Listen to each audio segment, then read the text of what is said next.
Dulu waktu ibu sakit, saya pernah merawatnya, kadang dengan rasa ikhlas, kadang juga ada perasaan jengkel. Waktu ibu sakit itu kayak ngeluh, kadang juga marah-marah, kadang pun saya juga ikut marah juga. Sekarang ibu sudah tidak ada. Apakah dulu waktu saya merawatnya itu, waktu jengkel memarahi itu berdosa? Sampai sekarang ini kalau teringat itu saya merasa menyesal dan kadang sampai menangis kalau teringat ibu. Menyesal dulu pernah memarahi, merasa jengkel kepadanya. Kalau yang ditanyakan kejengkelan ini, marah kepada ibu, apakah berdosa? Ya. Kalau yang ditanya apakah berdosa? Iya. Dasarnya apa? Dasarnya perintah Allah itu fala taqul lahuma uffin wala tanharhuma wa qul lahuma qaulan karima.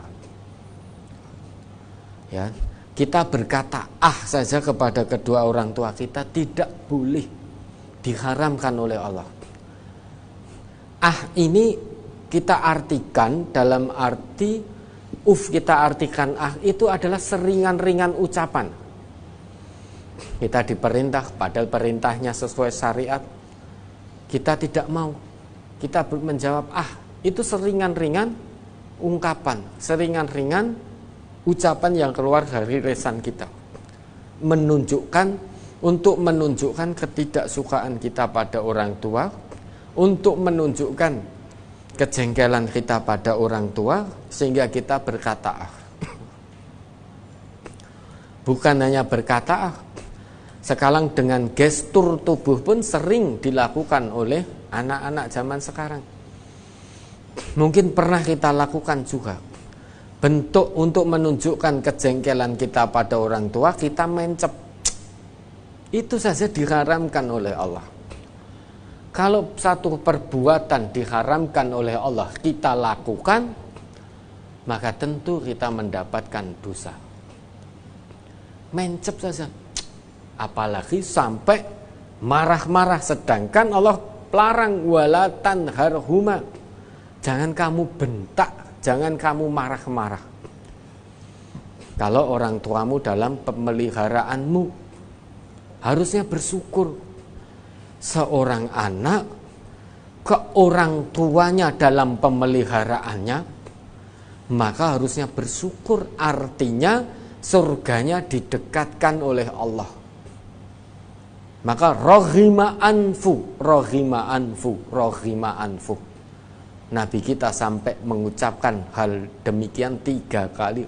Sungguh celaka, sungguh celaka, sungguh celaka. Rohima anfu. Sampai 3 kali Nabi kita mengulang ucapan beliau ini. Sahabat bertanya, siapa yang celaka wahai Rasulullah? Salah satunya adalah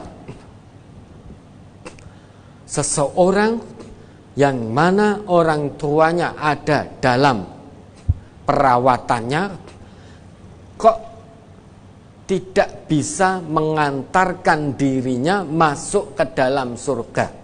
Maka rohima anfu.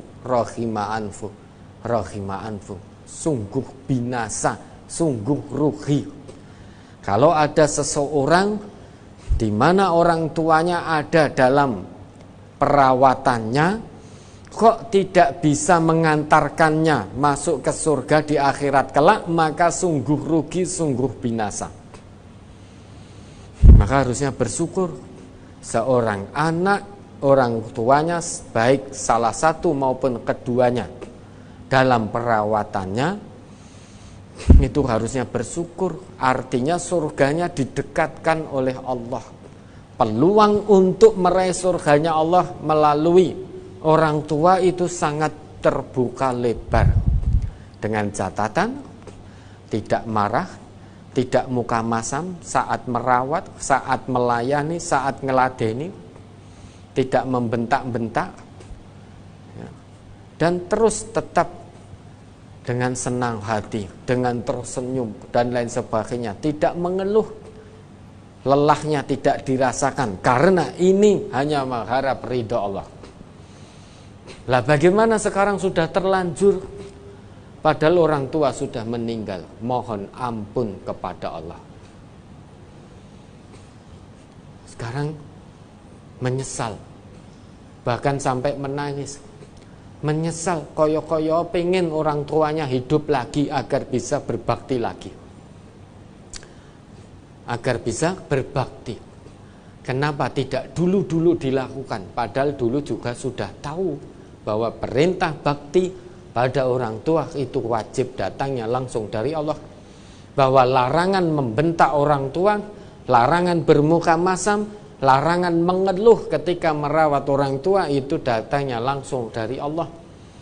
Bukankah dulu orang tua kita tidak pernah mengeluh saat ibu kita mengandung kita, wahnan ala wahnin, lemah bertambah lemah, hamalathu ummuhu kurhan wa wadu'athu kurhan. Ketika mengandung ibu kita dengan susah payah dan melahirkannya dengan susah payah pula, toh nyawa. Ketika kecil merawat, nangis, ibu yang datang, bapak yang datang, merawat, menggendong, dineng-neng. Padahal kondisi orang tuanya juga sedang sakit, tetapi tidak mengeluh, tidak dirasakan. Ben anaknya menang, biar anaknya seneng, biar anaknya sehat. Kadang ketika menggendong, ngompol, ya, ngompoli wajah bapaknya, wajah ibunya. Apakah bapak ibu kita marah? Tidak, justru tersenyum, justru tertawa. Oh alandu, oh alale ngompol. Padahal mengencingi wajah bapak kita, ibu kita. Namun justru bapak ibu kita tersenyum bahagia, anaknya masih bisa ngompol di atas wajahnya. Tidak lantas marah, ngompol wae terus dipukuli, hendak. Ketika belajar jalan ditetah, padahal bapak ibunya sakit pinggang boyokan, tetapi tidak mengeluh.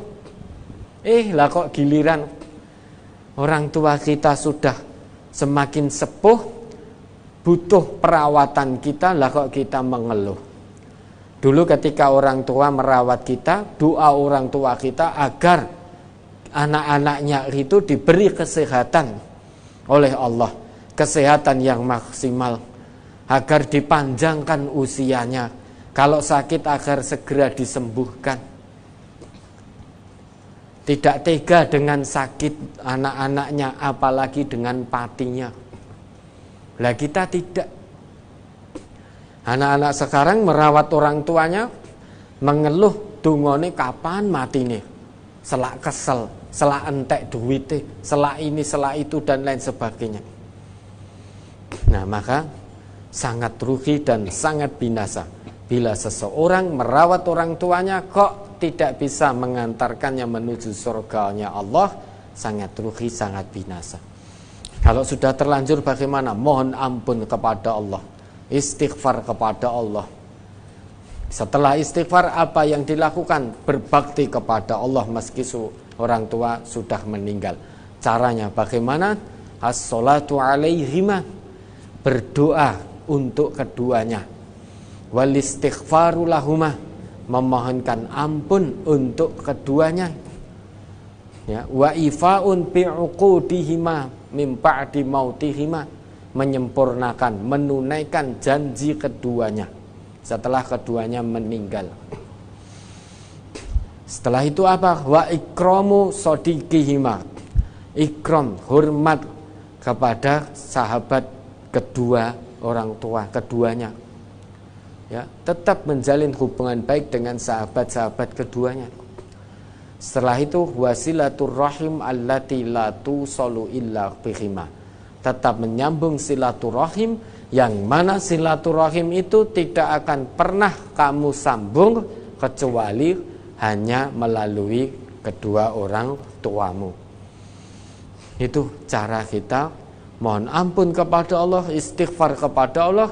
Setelah itu berusaha berbakti pada kedua orang tua sekalipun orang tua kita sudah meninggal, dengan catatan orang tua kita saat hidup beliau berdua sebagai mukmin dan mukminah. Ya mudah-mudahan Allah mengampuni dosa-dosa panjenengan.